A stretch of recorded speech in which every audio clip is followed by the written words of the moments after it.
Okay. Yan, ano, ha? PH update. Sabi niya, Sir Jen, pakibati mo naman ako sa palatuntunan sa ganang mamamayan. Both. Best time for sex. Grabe. Natawa na lang itong si VP. Pud na yun, no? Or, before sleep, Before Metro sleep. Davao o Met? humor. Yung last na lang, VP. BBM o Martin Romualdez? Mag-isa lang siya. Ngayon, Hindi, nila sinama niya. Sinama na kayo. Sasabihin ko ba sa kanya, wag mo ako isama. Kung Wilbert, huwag mo naman akong isama dyan. Paano ko naman sasabihin sa kanya kung halimbawa gusto Ilan lamang huyan sa mga katibayan na talagang itong mga nagkakandak ng survey na to, ayaw ho nilang isama itong si Congressman Rodante Marcoleta sa mga resulta ng naglalabasan survey ngayong mga panahon na to. Ibang klase ho mga kababayan, pati mga local official, mga mayor, mga gobernador, isinasama ho ang pangalan niyang si Congressman Marcoleta. Tapos, pag naglabas sila ng survey, hindi man lamang hong mapasama sa top 15, sa top 12 itong pangalan itong si Congressman Rodante Marcoleta. Worst case scenario, talaga hong hindi ho nila sinasama ang pangalan niya kahit ilabas nila yung from 1 to 24 na senatorial candidate sa mga naglalabasang survey. By the way, maraming salamat dito kay Sir Jen ng Net25. Maraming salamat ho sa pag-shoutout, no? Talaga na mga sobrang na-appreciate ho natin yung pag-shoutout sa atin nitong si Sir Jen. Fan ho kasi tayo ng saganang mamamayan. Lagi ho nating pinapanood yan itong si Sir Jen Subarjaga. Maraming salamat ho, sir, at talaga na mga na-shoutout ako diyan sa Net25, no? At dito rin ho sa video na to, papakinggan ho natin ang fast talk nitong si Vice President Sara Duterte. Ano ho muna tayo, kumbaga, tiyaga lang ho tayo dito sa ating temporary setup. Wala ho kasi tayo sa bahay ngayong mga panahon na to, kaya mobile yung setup natin. Hayo na nga, gusto ho nating malaman dito sa larawan na by the way, kung bago lang ho pala kayo sa PH Update, isang like at isang subscribe lang ho. Masaya na ho tayo dyan. At sa mga gustong sumali sa ating community, yung join button, nandyan lang ho sa baba. Ay, Sir EB, anong nangyari dito kay Atras Abante? Bakit may benda ulo niyan? Anong nangyari dyan? Nauntog ba yung si Abante? Pinukpok ba ng yung ulo niya? Bakit merong tali yung ulo niya? Wag naman ho sana, no? Wag naman ho sana merong mangyaring masama dyan sa mama na yan, no? Kasi marami pang pepper-wishyuhin yan, eh. Kung sakaling manalo siya, pero balita ho natin, yan talaga ho mga kababayan, yung mama na yan, dapat lang ho talagang hindi mapasama sa survey ang pangalan niya pagka nag-survey sila ng congressman diyan sa 1st district ba o 3rd district ng Maynila. Yan ho talaga ang dapat na hindi manalo ng pagka-congressman. Unahin na ho muna nating pag-usapan etong kay Vice President Sara Duterte, ang kanyang fast talk. Marami hong natuwa sa mga banat dito ni Vice President Sara Duterte. Asartalo na naman ho yung mga dilawan. Si Marcos Jr. hindi ho siya pwedeng mag-fast talk ng ganyan. Tatanungin siya, pulburon or chocolate? Hindi ho pwede yun mga kababayan. Lagi lang hong pulburon ang pipiliin ng mama na yan. Ito mga kababayan, pakinggan mo natin itong si Vice President Sara Duterte. Nakakatuwa lang ho kasi sa kabila ng pangbibira sa kanya, kaliwat ka ng pambibira sa kanya dyan sa House of Representatives, dyan sa mainstream media, yung mga bayarang vlogger ng administrasyon, kung makatawa itong si VP Sara, para hong walang nangyayari. Panoorin ho natin itong mga kababayan. Matindi talaga itong si VP. Oo. Lights on, lights off. Yung. Off. Lights off. Lights off. Ito si VP parang lights off po ang gusto niya. Ayaw niya ng lights on. Off, Okay. perme. Sex o chocolate? Kayo ho ba mga kababayan, ano pipiliin nyo? Lights on o lights off? I-comment nyo ho dyan sa baba para isama na rin natin sa ating pag-usapan. Ano bang mas okay para sa inyo? Lights on o lights off? Tayo ho kasi kahit walang problema eh. Okay? Both. Best time for sex. Grabe. Natawa na lang itong si VP. Pud na yun, no? Or, before sleep, Before Metro sleep. Davao o Met? Kayo ho ba mga kababayan, anong pinaka-best time para maggurguran ika nga? Ano ho bang pinaka-best time para maggurguran? I-comment nyo ho sa baba.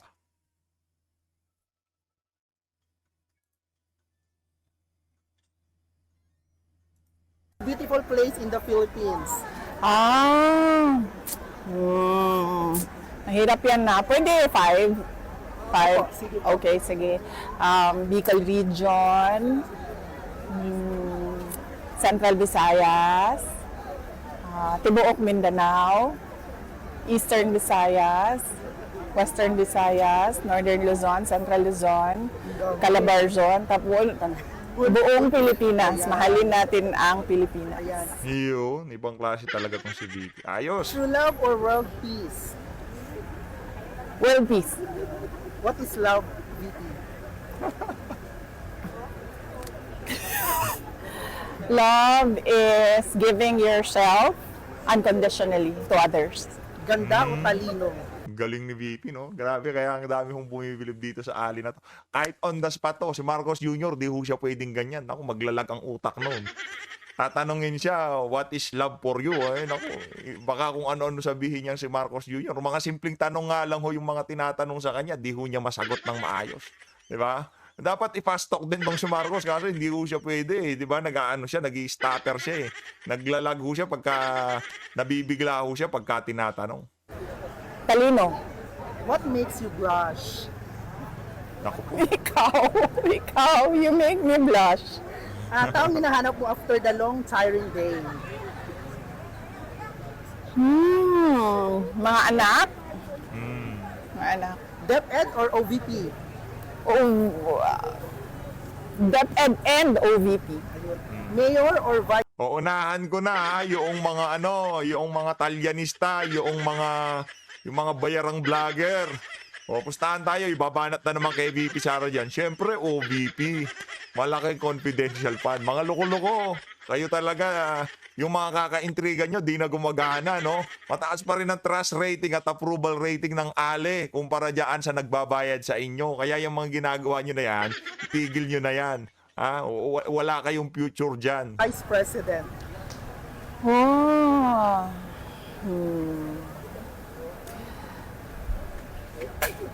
Mayor and Vice President. Pwede man doha.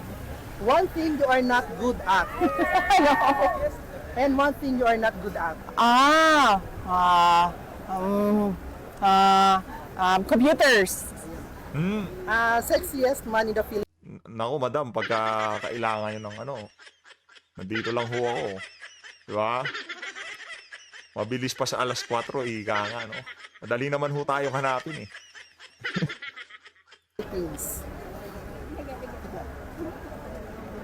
Unsay sexy gani kanang gwapong lawas? Macho. Si PRD. Favorite politician? By Sara Duterte.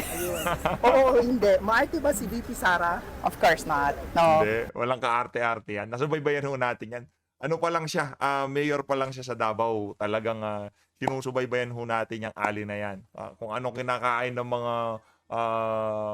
mga taong dinadatnan niya, mga binibisita niya, yun hong kinakain niya. Kung saan nagpupunta, kung anong ginagawa ng mga dinadatnan niya, nakikisalamuha ho yan. Walang kaarte-arte, di ho kagaya nitong si Lisa Araneta Marcos. No? Napakasimple lang ho ni VP Sara. Kita niyo naman ho yung damit. Yan ba ang damit na nagnakaw ng milyong-milyong kung paratangan siya dyan sa House of Representatives? Ganyan ho ba magdamit ang magnanakaw? Yung mga magnanakaw ho, yung mga naka-Chanel, yung mga naka magagandang halahas. Chanel lang ho kasi alam natin di ba? Yun ho sila ho talaga ang sila ho talaga yung mga magnanakaw, lalo na yung mga congressman diyan sa House of Representatives. Ang gaganda ho ng damit ng mga yan. Di ba? Talagang puro designer yung yung mga sinusuot nila, tapos puro diamante yung kamay. Si VP, nakita nyo na ho bang nagsuot ng magarbo yung ali na yan? Magre-relo ho yan, Seiko lang. Seiko lang ho yung niya, yung relo niya. Hindi kagaya, kung ikukumpara ho natin yan doon sa mga Rolex, doon sa mga Patek Philippe, doon sa mga, basta mamahaling mga mga relo ng mga congressman, talagang lang ho yung Seiko na yan. Seiko lang yan, ika nga. Ayun, describe yourself in 3 words. Resilient, brave, Yo? and with a good sense of humor. Ayun, last na lang, VP. BBM o Martin Romualdez? Naku. Nag-walkout tuloy kayo kasi. Nag-walkout tuloy.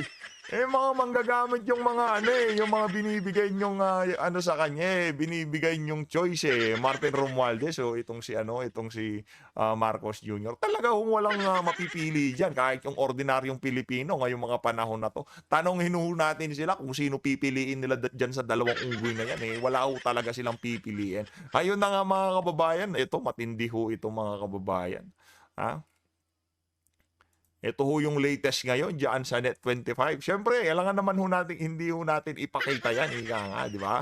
Ano yan Net25 yan di ba? Hindi pa tayo pinapanganak, Net25 na yan. Ito, pakinggan natin itong si Sir Jen. Ay, binabati ko lang pala. Isang araw, wala akong ginagawa. Nakadudut-dut ko itong aking cellphone, Nelson. Meron pala tayo sa cellphone na kapag hindi mo friend, bisan hindi mo nakikita yung mga messages, lalo sa Messenger. Oo. Meron pala iba yung private message. May request. Oo, Message request. request. Hindi mo talaga mababasa yon. Oo. Unless buksan mo yung message.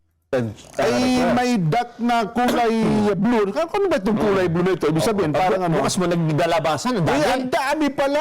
Sa akin yan, ang dami. Yung iba ka, ngayon ko lang Ito madaming nagpapa-shoutout diyan kay Sir Jen diyan sa Saganang Mamamayan, no.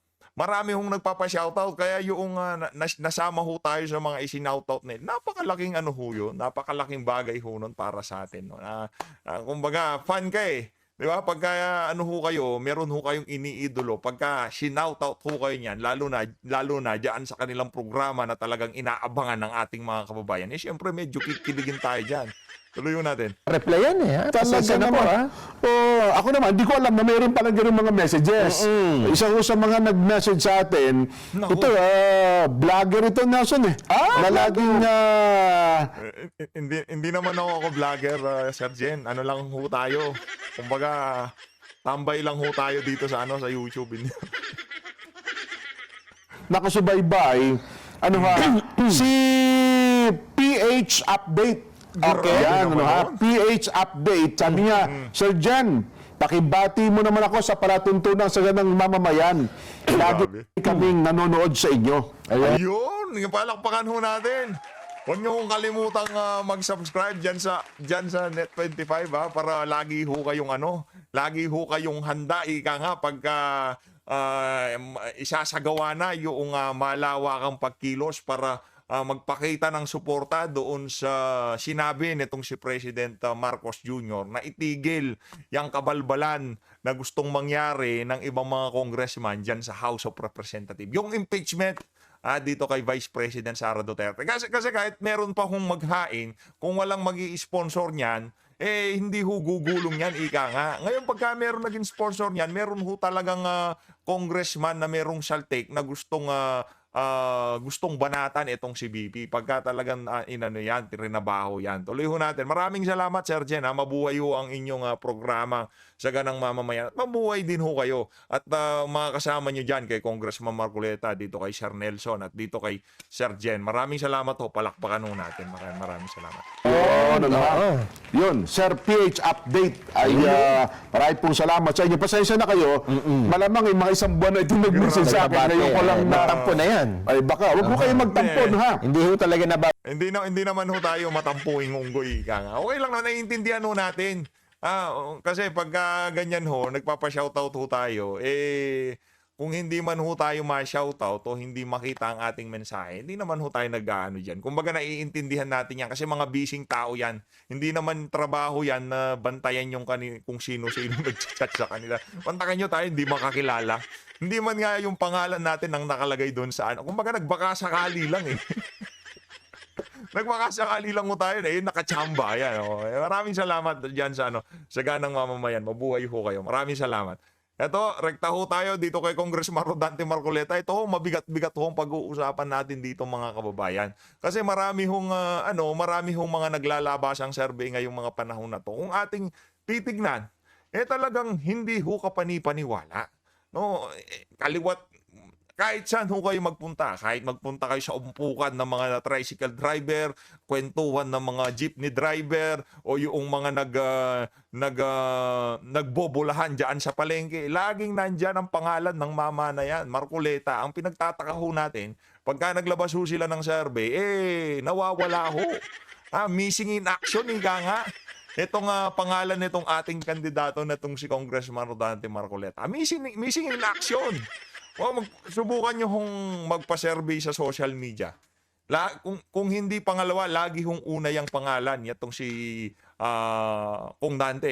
Tingnan nyo naman ho yung ating yung pinakahuling survey natin. Ilinaban naman ho natin itong si Kong Dante. Teka lang ho mga kababayan. Check ko lang para hindi ho tayo magkamali. Ilinaban ho natin siya kay Kiko Pangilinan. Check nyo ho yung ating community.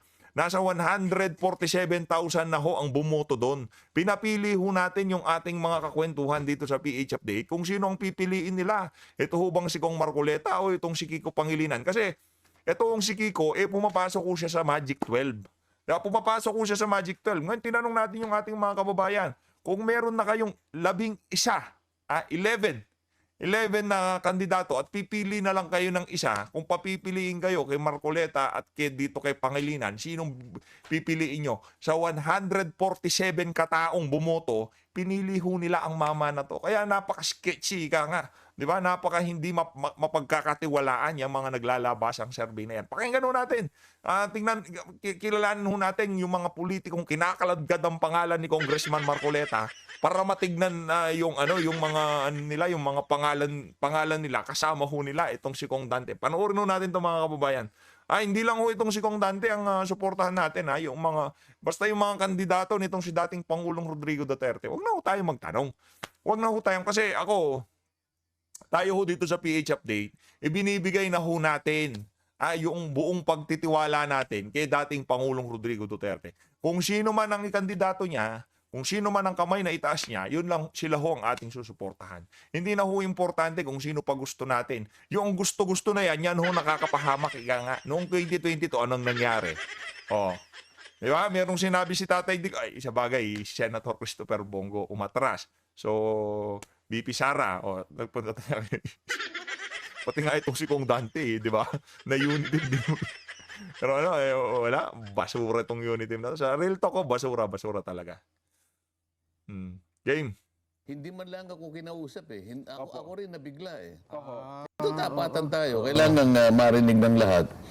Sana man lang kung may nag-text sa akin na gagawa po kami ng ganito. Ano po bang masasabi nyo? Baka sakaling siguro baka ihanap ko pa ng ng pagpapahintulot halimbawa.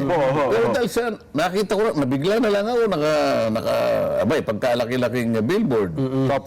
Pwede bang ipasinag natin yung mga iba direct para makita na halimbawa yan. Yan ba si Manoy? Etong si Congressman Manoy Wilbert Wais. Wais yun, no? Wais yan si Waisley. Isa ho yan doon sa mga umalma noong minamadali nila ang budget sa plenaryo dyan sa House of Representatives. Saludo ho tayo dyan, kaso hindi ho ang kamay niya ho hindi isa sa mga itinaas ni Tatay Digong, kaya hindi ho tayo makapag-desisyon dito, di ba? Kahit gusto ho natin suportahan at puno na ho yung ating listahan, kumbaga nakakompleto na tayo. Tingnan ho natin sa mga susunod na panahon. Baka malay natin, i-endorse yun siya ni Tatay Digong, di ba? Ito si Congressman Wilbert Lee na kumakandidato ng pagka-senador. Siya ang pinakamaraming billboard na naisabit sa buong Pilipinas. So, malalaki yun, Kong, ha? Malalaki, at saka strategic, at saka marami. Pero dati ko, mag-isa lang siya. Mag-isa lang siya. Ngayon nila sinama niya ako. Sasabihin ko ba sa kanya, wag mo ko isama. Kung Wilbert, huwag mo naman ako isama dyan. Paano ko naman sasabihin sa kanya kung halimbawa gusto? Hindi, anak lang to ako. Ginawang clickbait sa billboard itong show. Okay lang naman yan, Kong Dante. Kung ikaw ba naniniwala ka dito kay Kong Wilbert, gusto nating marinig itong Gusto niya ako isama roon. Kung pasasalamatan ko Kong Wilbert. Siguro, pag nakita kami, pasasalamatan ko na sapagkat para sa akin, pandagdag na visibility ito. Akala, napakarami ng nito, ng maniwala ka, kahit saan ako pumunta, Opo. nakikita ko yung mga billboard na malalaki, strategic ang mga lugar. Hindi lang bas poster yung kay Kong Wilbert, talagang billboard. Billboard yan. Na ginasusan talaga niya yan. Siguro itatanong ko sa kanya kung meron siya sa Opo. doon sa Scarborough Shoal. Palagay ko, sa dami.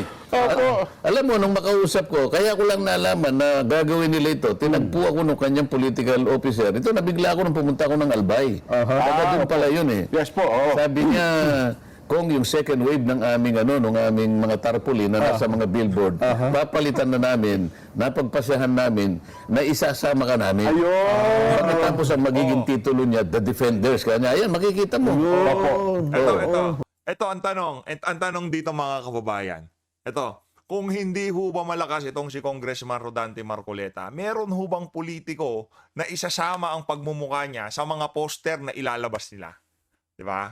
Hindi lang usan naniniwala eh. Kasi marami namang politiko dyan na kapani-paniwala naman ang sinasabi.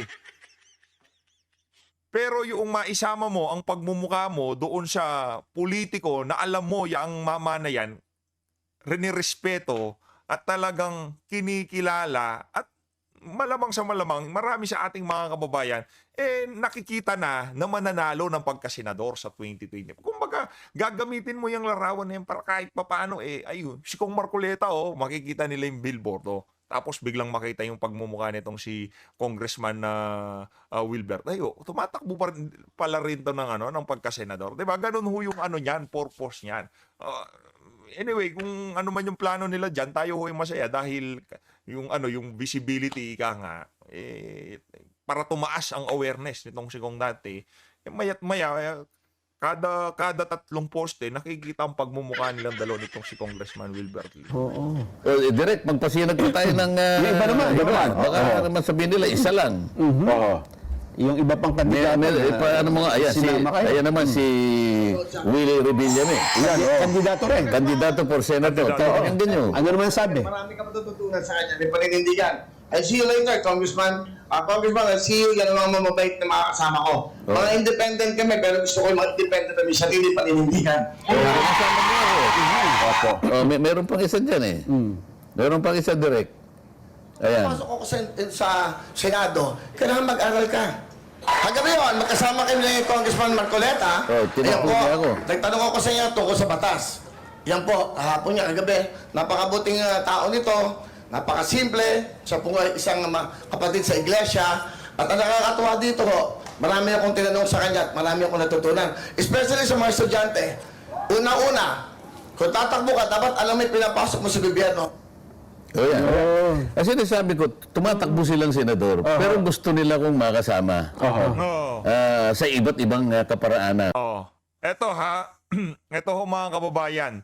Yaang si Willie Revillame, lagi hong pinapasok ng Pulse Asia, ng SWS sa top 12. Ngayon itong mama na to, itong si Kuya Will, kung ating titignan, yung popularidad, popular naman yan si Kuya Will. Ano na ho yan, given na yan eh. Pero yung bakit gusto niya makadaupang palad itong si Congressman Rodante Marcoleta? Diba? Kasi ngayong mga panahon na to, pagka sinabing Marcoleta, iba ho eh. Iba ho yung dating sa ating mga kababayan eh. Kumbaga kung ikaw ay politiko at napasama ang pangalan mo diyan sa pangalan ni Congressman Marcoleta, kahit papano talagang titignan ka ng ating mga kababayan. Mga mayor, mga local government official ang tinatakbo pero gusto ho nilang makasama ang pangalan nitong si Kong Marcoleta. Meron ho talaga ibig sabihin.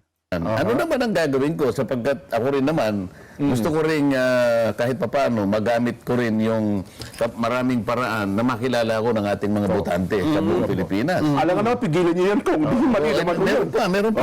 Pagtagdib sa akin. Kailangan malaman natin. Hindi, ito yung pagpunta ko sa Juan, ito yung kukwento ko muna.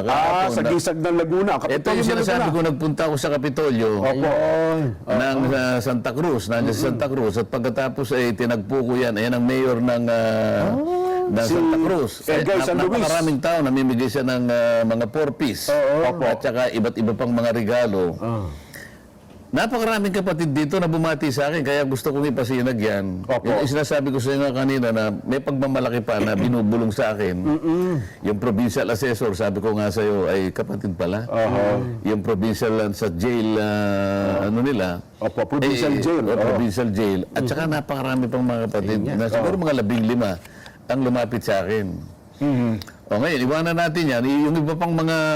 posters na yung mga kasama kayo. posters direct. Opo, Nako, Ayan. nako, Yan, oh. Ayan, yung tumatakbong gobernador, dating Congressman Sol Aragones. Sa Laguna rin, opo. Ayan, nga pala, no? Eh, ako pa yung pinakamalaki kaysa sa kanilang mukha. Nakita mo, sasabihin ko ba, huwag mo ko ilalagay dyan. So ito ay hindi kayo nagpagawa nito? Hindi ako sila yung nagpapagawa. Ngayon, gusto ko para, kung nakikinig sana at nanonood yung vlogger na babae, Oo. alam mo, kung sino ka man, dahil di ko naman siya kilala, Trinity na rin yun, no? huwag ka naman gagawa ng gano'n na para bang palalabasin mo ng mga kapatid namin na ikinaihiya ko. Samantalang, Teka lang. Hindi tayo nakikipag-away dito sa PH Update.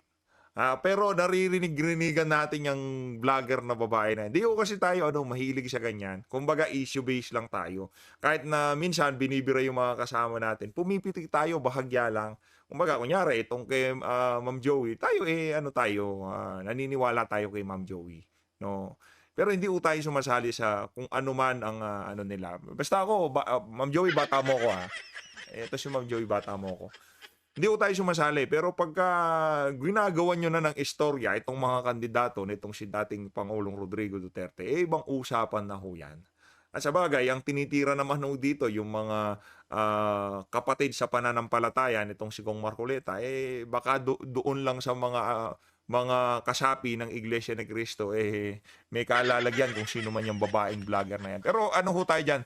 Ayaw na lang ho natin banggitin ang pangalan, baka puntahan nyo pa yung vlog. No, di ba? Baka puntahan nyo pa ho yung vlog niya. sabi ko nga sa'yo, sana makasama ka doon sa mga sorties namin para makita mo kung paano yung pagtanggap nila sa akin. At saka itong nakikita mo ito, sana nanonood ka rin. Hindi po ako may gawa niyan, sila po. Wala po kong gastos dyan. Ayan, gobernador ang kanyang tinatakbuhan. Gobernador ng Laguna po yan. Meron pa. Sige, direct, baka makita pa natin yung iba. Ayan. Naku po. Naku po, Attorney Vic, baka Attorney Vic Rodriguez yan. Baka Congressman Marcoleta yan. Di ba? Takbong senador, si Vic Rodriguez. Opo. Kasalanan ko ba kung isabit ako doon sa truck na ginagamit nila, Jen? Gusto ko lang patunayan, doon sa vlogger na yon. Miss, kung ano man ang pangalan mo, masyado ka namang, mali ka naman. Masyado Dito ka nga, madalahira. ayan, pati pamimigay na lang ng kung ano, nakasabit pa yung... Barangay Tugtug. Saan po yung Barangay Tugtug? hindi ko naman teritoryo yun eh. Hindi ko naman headquarters yan. Makikita mo na nakalagay yung mga pangalan. Pero ito po, parang ano nila sa akin. Siguro yung kagustuhan nila. Palaging may pag-asa kay Marcoleta. O yan, sinasabi pa nila yung pangalan ko eh. Wala ako dyan, hindi ko teritoryo yan. Pero tinuturuan nila yung mga tao. Sabi pa nung isa na lang po iboto natin kanila. Ngayon, sasabihin ko ba sa kanila, Jen, Nelson, na itigil po nila yung ginagawa. Ayan po mga ginagawa nila. Gusto nila supportahan kayo. Oo. Ayan, binabanggit ang pangalan. Sige, direct. Yan.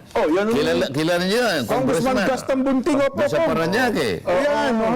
Sasabihin ko ba sa kanya, Congressman, huwag mo nang gagawin yan. Yan na naman, kumakandidatong mayor naman sa Santa Ana. Santa Ana, saan po yan? Pampanga. Ayun, nakita mo yung pangalan ko nilagay doon. Pati yung middle name ko nga nilagay pa eh. Para malaman nilang taga-Pampanga kayo, Kong. Sige pa. Yan. Lumalaban ng board member sa Pampanga. Nakikita mo yung litrato ko, kahit medyo maliit lang, pero nilalagay nga nila. Anong ibig sabihin ng lahat ng ito, Nelson? Talagang gusto nila kumaisa. Ayan, mayor ng Mexico, Pampanga. Ganun ba? Yung kapatid niyan, pinakulong ko pa eh. Kaya maniniwala ka, ito, magtataka ka, Mayor Tumang, yan ang kumakandidato, kapatid niya yung pinakulong ko. Isipin mo, Yung pinag-tempt nyo sa ano, opo. nakulong, ayan, kasama yung litrato ko. Oh, Miss, kung nakikinig ka, sana makita. Ayan, mayor na naman yan lumalaban ng vice mayor, sinama na naman ang pangalan ko.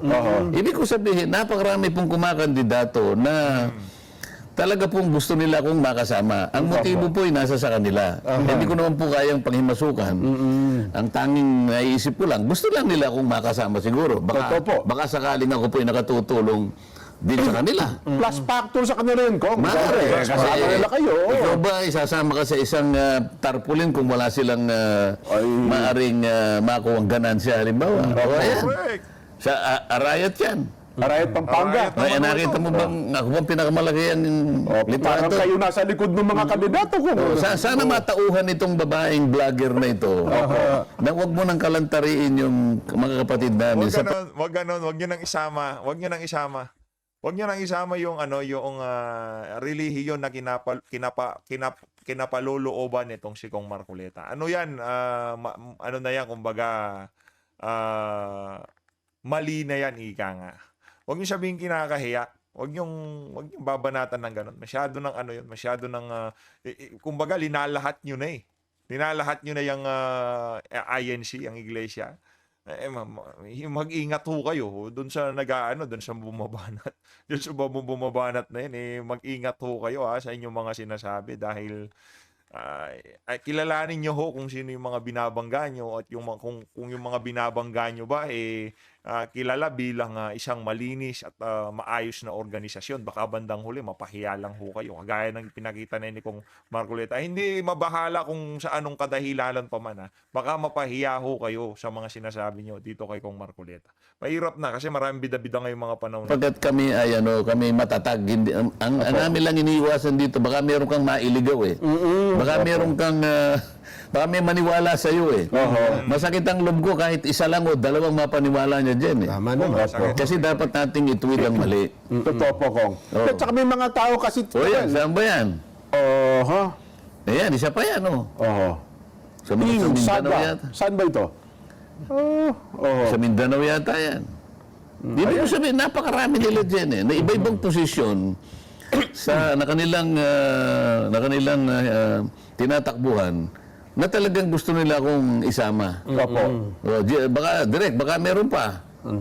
Wala na Tawag yata. kasi dyan kung sa marketing, parang siya branding no? Kung ano yung paniniwala nyo, kung ano yung paninindigan nyo, kung ano yung pinaglalaban nyo, Correct. gusto nilang makilala na yun din ang posisyon nila. Siguro nga, gusto nilang ma-associate dun sa aking paninindigan. Wala naman siguro masama doon din. Kung yung paninindigan ko, inakala nilang tama naman. At gusto nilang katigan yun. Sino ba naman ako na sasabihin sa kanila, wag nyo akong tutularan, wag nyo niya-associate ang sarili nyo sa akin. Pero pa isa pala, Kong, may nakita kayo sa Candelaria, Quezon. Si Mayor Maki Boong Galing. May mga pictures, may mga posters din po kung picture nila na kasama siya. Ang dami po sa buong Candelaria.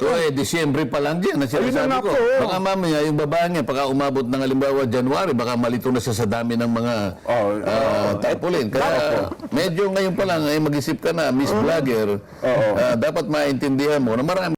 Alam nyo mga kababayan, ito kumbaga advice lang sa mga gustong pasukin itong mundo na to. Kung nasa tama kayo, sigurado malayo ang mararating nyo dito sa larangan na to. Pero pagka kayo pumanig sa kamalian at kasinungalingan, tandaan nyo mga kababayan, hindi ho kayo magtatagal sa larangan na to. Kaya kung tayo nagtagal ng ilang taon, hindi naman matagal. Marami hong matagal sa atin yan. Wala naman ho tayo sa kalingkingan ng mga mga malulupit na vlogger. Kumbaga tayo ho, lang naman ho dito yung, lang ho tayo dito, simpleng, gumagawa ng reaction video sa social media. Pero pagka kahit simple lang kayo, pero nasa tama ang mga pinaglalaban nyo, panigurado, 100% magtatagal ho kayo sa larangan na to. Pero, pagka kayo pinasok nyo na yung mga kabalbalan at kalokohan ng larangan na to at kung ano-ano nang pinagsasabi nyo, bandang huli, kakainin nyo lahat ng mga pinagsasabi nyo na yan at masisira pangalan nyo. Wala na nga kayong credibility, mas mawawalan pa kayo dahil sa mga kasinungalingan na pinapakalat nyo. Punta kayo, itong si Congressman Marcoleta, sasabihin nyo na kinahihiya siya ng mga kasama niya sa iglesia o kung sino pa mang individual na kung pwede nga lang lahat ng ngayon gamitin yung pagmumukha na yan para kumbaga merong lingon factor. Yon yung right word doon. Meron ho kasing lingon factor itong si Congressman Rodante Marcoleta. Pagka kayo politiko at napasama ang pagmumukha ni Kong Dante sa inyong mga tarpaulin, merong lingon factor. Hindi naman sinasabi natin dito na pagka nailagay nyo yung pagmumukha ni Kong Dante sa inyong mga tarpaulin at sa mga mga campaign material, sure win na kayo. Kumbaga, itong mama na to, ibig sabihin, maraming naniniwala sa kanya. Maraming nakikinig pag nagsasalita siya. Pag binubuka niya ang bibig niya, yung mga tenga nakaabang. Inaabangan ng ating mga kababayan kung ano sasabihin ng mama na yan. Kaya kung sino man yung vlogger na babae na yan, kilala ho natin yan. Ayaw na lang ho natin banggitin. Pero gagamitin ho natin pagmumukha. Wala akong duda dyan. Wala akong duda. Ang problema niya lang doon sa vlog niya, meron pa naman siyang parang pamagat. Clickbait po. Pinatitiwalag na ng kanilang mga kapatid. Talaga. Siyempre, nakita mo, kagigising mo lang hindi ka pa nakakahigop ng kahit anong kape. Mabubuwisit ka rin dyan di ba? Kaya minsan pasensya na po. Ako naman ako naniniwala ko, ayaw nyo ng kaaway. Pero para sa akin, kung makinig ang isip nun. Makinig talaga. Makinig ang isip po ng babae ng vlogger. Siya hindi na natin siya pinapansin Yung maaari lang na mailigaw niya, madaya niya, yun ang ating gustong yun ang gusto nating mabantayan, maitama para wag siyang mahiwalay. Ayun. Ako naniniwala ko, habang paparapit ng eleksyon, paramihan pa po ng paramihan na pwedeng mga tumatakbo, lalo sa local elections, ay isasama po ang inyong mga larawan, Kong. Pwede mo talaga mangyari. Mari naman mangyari yan. Opo. Palagay ko baka masira ang ulo ng babaeng vlogger na yun. Kasi sana naman wag, Opo. Ang akin lang gusto baka mahimasmasan naman, ituwid niya yung sarili niya. At maaaring isang araw mag-text siya sa'yo, Jen. Sabi niya. Humingi siya ng dispensa, tatanggapin naman natin. Mabait naman yan si Kong Dante. Magpasori ka na lang, madam. Siya bang pinapatrabaho ng mga amo mo? Si Kong Dante ba pinapatrabaho ng mga amo mo sa'yo? Kung ikaw na lang ang magsasalita, hindi naman natin kiniklaim lagi dito na pero sa tingin natin, walang sinabi yung vlogger na babae na yan. Ayaw natin makipag-away dito, pero narinig na natin magsalita yung alin na yan. Sabihin nyo sa kanya, maghilamos muna siya. Uy, baka, huwag nyo sabi. Ayaw, huwag ganon. Huwag ganon. Baka sabihin, ikaw PH, mag-hit ka muna. Kasi in-isolate niya yung isang billboard lang na isang taong kasama niya. Palagi ko naman nakikita niya yung kamukha nung pinakita natin yung isang congressman nakabalagbag na pagkalaki-laki doon sa may eleksyon. At meron pang katambal yun nandun sa may malaking Startol papuntang Batangas. Dalawa yan hindi mo lang niya nakita yun. Kung Wilbert yan, Maniniwala ka na. Hindi, iba pa yung kay Wilbert. Sinasabi ko sa iyo, yung tumatakbong congressman ng Laguna. Naglagay sa SLEX at saka doon sa papunta sa Batangas. Dalawang mag-asawang malaking billboard. Hindi ba niya nakita yun? Kasi dito kung kinukulayan nila kasi ang kasama niya raw si Ginong Apollo Kibuloy tapos pagkalaki-laki doon sa SLEX, kapansin-pansin kasi talaga. Hindi niya alam, parehong kandidato yan. At kanyang ini-insinuate, ako ang gumawa. ako nag-install. Para lamang siguro mga agaw pansin, isinama ko daw siya. Ayun naman ang pangit doon sa... Hindi ko malaman kung saan papunta yung analysis ng babae. Mali yung ali na yon kasi ang na yon, yung mga larawan na yon, si Pastor Kibuloy meron kasama si Vice President Sara Duterte, Merong kasama itong si dating Pangulong Rodrigo Duterte at merong kasama itong si Congressman Rodante Marcoleta. Meron ho siyang mga ganong billboard. Nakita ho natin yung mga poster na nagsisirculate sa social media. Hindi lang ho itong kay Kong Dante. Ano ba ibig sabihin nun? Sinama niya si BP, sinama niya si former president at sinama niya si Kong Dante. Itong tatlong individual na to talagang napaka-popular at talagang pinakikinggan pagka nagsasalita ng ating mga kababayan. Isa lang ibig sabihin noon. Talagang itong si Pastor Apollo Kibuloy, suportado ang kandidatura nitong si Kong Marcoleta ng pagkasenador. At naniniwala rin naman ho tayo na marami sa mga taga-suporta nitong si Kong Dante, ganun din ho kay Pastor Apollo Kibuloy. No? Kasi ano na inendorso din ho ni Tatay Digong yan. Doon lang ho tayo sa mga inendorso ni Tatay Diggs. No? Hindi ho tayo lalayo dito. Ika nga. Tuloy. Yun, Oo. Hindi kaya inaway ng asawa yun, kaya nagkagano. Baka sa tingin ko, baka wala pa asawa yun, Kong. Sige po, bayanan natin. Opo, Ang importante lang ay Naipaliwanag natin. may tama natin, may paliwanag natin para sa ating... Pero ako wala no, hindi naman tayo against diyan sa pagsagot ni Kong Dante diyan sa ali na yan. Kaso tayo lang ho nalulungkot. Minsan ho kasi ginagamit ng mga oportunistang vlogger itong mga ganitong klaseng pagkakataon para lalo ho silang sumikat. Tayo yung pagpapa-shoutout ho natin, yun ho, ang ating dahilan doon, talagang sobrang iniidolo ho natin yung mga individual na nakikita nyo sa inyong screen na yan. Talagang ano pa ho, 2022, isa ho tayo sa mga, kumbaga, masigasig na nangampanya dito kay Kong Marcoleta. Malamang hindi niya na humaalala yan. Karaban ni Kong Dante, lagi, malaki pa ang mukha ni Kong Dante sa ating pagmumukha noong 2022. Talagang sinuportahan ho natin yan nung tumakbo siya ng pagkasenador. Hindi lang ho ngayon. Hindi lang ho ngayong 2025 midterm election. 2022 tumakbo siya. Number 1 senator ho natin yan, si Congressman Rodante Marcoleta. At nakilala ho natin yan doon sa hearing ng ABS-CBN. Ngayon, itong mga vlogger na to, ginagamit ho nila yung mga ganyang klaseng pagkakataon. Yung banatan nila yung mga popular na political personality para makaladkad yung pangalan nila, para maging tanyag sila, para dumami yung viewership nila. Ginagamit itong mga politiko na kagaya ni Congressman Rodante Marcoleta para lumaki ang kita. Iba ho kasi yung para lumaki lang ang kita, iba rin ho yung talagang sinusuportahan mo yung mama, yung naniniwala ka sa kanyang advokasya. Pag ho kasi ganon, nandyan si Kong Dante, wala si Kong Dante, pinapanood nyo yung saganang mamamayan. Kumbaga, inaabangan nyo kung ano yung mga lalabas na mga impormasyon, mga balita dyan sa programa na yun. Yun ho talaga ang pagsuporta. Pero kung pinapanood nyo lang, pagka nandyan lang si Kong Dante, alam na natin ibig sabihin nun. Ayun na, minsan nga kahit wala si Kong Dante, kino-content natin niya si Sir Jen at itong si Sir Nelson. Kasi magaling ho sila mag-analisa. Wala ho tayo sa kalingkingan ng mga ano na yan, ng mga individual na yan. Mahuhusay ho talaga, matataba ang utak. Ika nga. Ayun na nga, shoutout kay Pambansang Dalaga. Siya lang hong sinendo sa atin, nagulat tayo. Ba't meron ganito? Ba't sinisend sa akin to? Ito ba, meron ho bang nangyaring matinding balita? Ngayon pala ho, sinoutout tayo nitong si Sir Jen Siboljaga. Maraming salamat ho sa pag-shoutout. Mabuhay ho kayo. At 10 ng mga bumubuo dyan sa Net25. So always, maraming salamat ho sa pagsuporta sa PH Update. Mag-ingat ho kayong lahat. Mahalin natin ang Pilipinas. Maraming salamat ho.